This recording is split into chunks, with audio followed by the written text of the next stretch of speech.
को आज हम लोग भारतीय भाषा उत्सव के लिए मणिपुरी फोक सॉन्ग गाएंगे। उसका टाइटल है हाउरित नापंगी।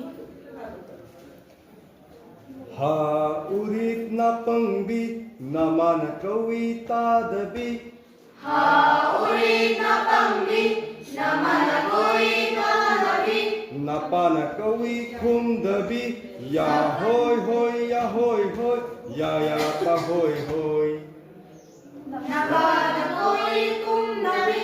Ya hoy hoy ya hoy hoy ya ta hoy hoy. Haurit napangbi naman kawita dabi. Haurit napangbi naman kawita dabi. Napana kawi kum dabi. Ya hoy hoy ya hoy hoy ya ta hoy hoy. Napana kawi